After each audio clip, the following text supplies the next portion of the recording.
Our big story tonight at 9, chaos inside a Racine Piggly Wiggly. Police are looking for 3 kids who caused trouble inside the store. Our Ashley Sears joins us with how the group used motorized scooters as their weapons. Police say the 3 kids came to the Piggly Wiggly, but they didn't have any intention of shopping. Instead, they grabbed a motorized cart and caused problems inside the store.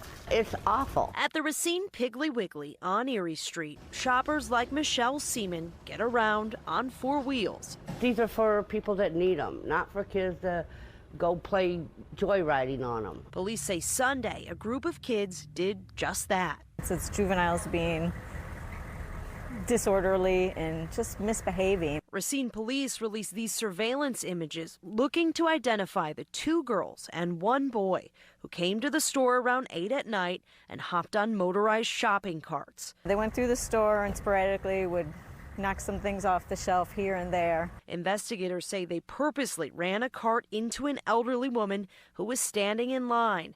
And when a manager told them to leave, there was a confrontation. And one of the females actually got him in his face a little bit. It wasn't a full slap, but her fingertips hit the manager on her way out of the door. It's ridiculous. Shoppers say this is not the place for child's play. And you should be able to feel safe going to the grocery store. Supermarket chaos no one wants repeated. To do the stuff they did, that's just wrong. If you recognize those kids, police want to hear from you. They want to have a talk with their parents. Reporting in Racine, Ashley Sears, Fox 6 News.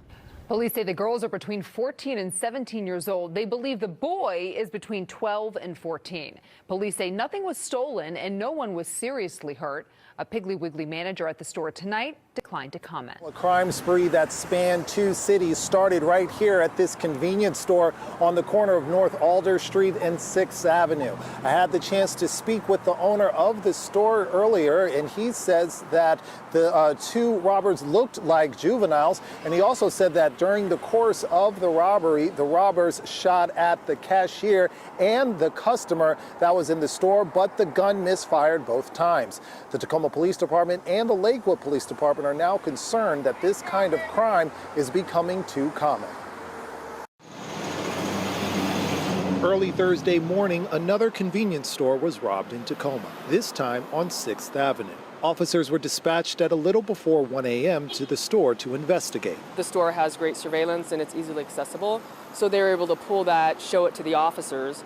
And then the officers put together a bulletin and sent it out countywide to local agencies, just letting them know, hey, these individuals just committed a robbery, an armed robbery. Lakewood PD picked up the trail at 5:30 a.m. when officers saw a vehicle that matched the bulletin's description in the Tillicum neighborhood. Officers tried to stop the vehicle, but it sped away, heading up to Freedom Bridge overpass. Then things quickly went from bad to worse. Within about 10 to 15 seconds, struck a semi-truck.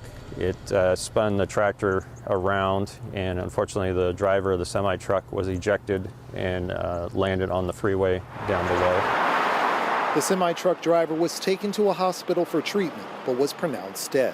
Police arrested 2 juveniles from the other vehicle, which turned out to be a stolen Kia. Lakewood Police Assistant Chief John Unfred is concerned about an uptick in crime involving young people. We pulled our numbers, and just juvenile suspects with robberies and vehicle thefts, they said, have doubled and tripled in the last year.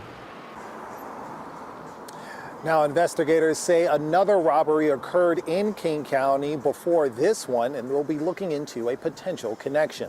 Live in Tacoma, Lionel Donovan, King 5 News. The Monroe County Sheriff's Office is sounding the alarm after a deputy was injured in a chase involving a stolen Kia. Law enforcement across Monroe County is asking for help after they say the number of stolen vehicles is getting out of control. The Sheriff's Department, Rochester Police, Webster Police, and a slew of other agencies updated us on the number of recent thefts. News 10 NBC's Brett Vetter joins us now live from the Sheriff's Office. Brett.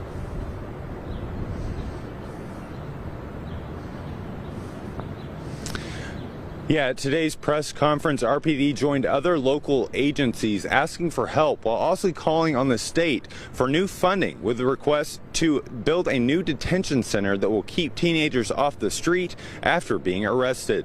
Local police departments say that they're just jumping from one parking lot to the next after taking reports of stolen cars, chasing after those cars, and chasing the teens who were stealing those cars. It's become a vicious cycle that police say has turned dangerous. Last night, a sheriff's deputy was hurt when he was hit by a stolen car that deputies say was being driven by a teen who was already facing an appearance ticket for stealing a different car. It's clear that law enforcers and the community are fed up. We need a 24-hour facility where we can bring them, where they will get intervention services, where we mandate that their family comes in and gets intervention services. We need to hold parents accountable. We need parents to be accountable for their kids and where they are. But what we also need is for the parents that are desperately trying to control their kids and are not having any luck, we need to support them. The Sheriff's Department, along with a number of local agencies, were here at the press conference today saying that they're working with the county to make sure that they're making the changes needed to make this take place as soon as possible. Coming up tonight at 11, I'll have more on exactly what police are asking for with respect to funding and much more with respect to this new detention center. Live in Rochester, Brett Vetter, News 10 NBC.